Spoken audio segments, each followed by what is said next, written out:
The 12 Star Fairies.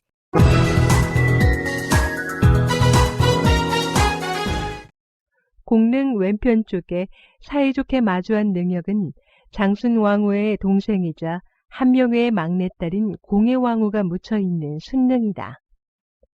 파주 3릉 중 유일하게 처음부터 왕릉으로 조성된 순릉의 주인인 공해왕후는 성종의 계비이다. 장순왕후와는 자매지간이지만 시숙모와 조카며느리 사이가 되기도 한 것이다. 조선시대에 그렇지 않은 왕비가 어디 있겠냐마는 공해왕후는 그 중에서도 특히 정치적인 이유가 영향을 미쳐서 왕비가 된 여인이었다. 야심이 많았던 성종의 어머니 인수대비는 자신의 아들을 꼭 왕으로 만들고 싶었다.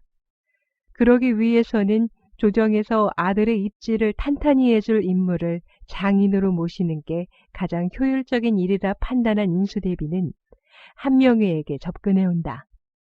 한명회가 이 제안을 거절할 리 없었다. 결국 둘의 이해관계가 맞아떨어졌기 때문에 공해왕후는 12세에 후에 성종이 되는 잘산군과 혼인하게 된다. 공해왕후가 혼인하고 뒤이어 장순왕후가 예종과 혼인하면서 자매가 나란히 왕비에 오르게 된다. 이는 조선 500년 역사에서도 찾아볼 수 없는 일로 당시 한명회의 권세가 얼마나 막강했는지를 알게 해주는 대목이라고 할 수 있다. 공해왕후는 언니인 장순왕후와 마찬가지로 예의 바르고 효성이 지극하여 세조는 물론이고 세조비, 덕종비, 예중의 계비 등에게 무척 귀여움을 받았다고 전해진다.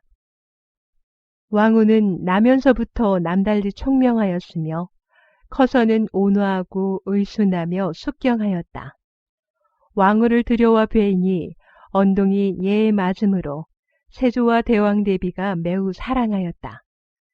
나이가 어렸으나 노성한 사람처럼 엄전했으며 덕 있는 용모를 지니고 있었다. 이처럼 귀염을 받은 공해왕후지만 왕비가 된 지 5년 만인 1474년 19세의 나이에 소생 없이 세상을 뜨고 만다. 먼저 세상을 뜬 언니 장순왕후가 안장된 공릉의 왼쪽 언덕에 묘셔 있다. 죽기 전에는 죽고 사는 데는 1000명이 있으니 새 왕후를 모시고 끝내 효도를 다하지 못하여 부모에게 근심을 끼치는 것을 한탄할 뿐이다 라는 말을 남겼다고 한다. 죽기 전까지 예를 다하지 못함을 안타까워했던 것이다.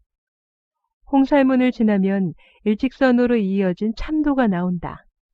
참도는 울퉁불퉁한 박석으로 만들어져 있는데 제사를 주관하는 이나 왕이 이 길을 걸을 때 미끄러져 넘어지지 않도록 하기 위한 것이다. 참도를 지나면 정자각이 등장한다. 세월을 고스란히 품고 있는 건물로 자연스럽게 바래져 버린 빛깔이 고즈넉한 멋을 한층 더해주는 듯하다. 정자각 옆에는 비각이 있고 비각 안에는 조선국 공해왕후 순릉이라고 쓰여진 공해왕후의 비석이 있다. 조선 후기인 1817년에 제작된 비석이라고 한다. 애초에 왕릉으로 조성되었기에 봉부는 왕릉의 예를 따르고 있다. 병풍석은 세우지 않았고 12칸의 난간석이 봉분을 둘러싸고 있다. 난간석 밖으로는 양석과 호석이 두 쌍씩 호위하듯 늘어섰다. 망주석과 혼유석도 제대로 배치되어 있으며 2개에는 문석인과 마석이, 마지막 3개에는 무석인과 마석이 한 쌍씩 배치되어 있다.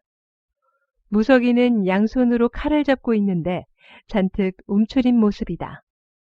공해왕후는 병이 나자 세대비가 지극히 보살폈다고 전해질 정도로 귀여움을 받았지만 끝내 남편인 성종과는 함께 묻히지 못했다. 그래서일까? 수많은 성물이 배치되어 있는 능력이건만 어딘가 허전한 느낌이 든다.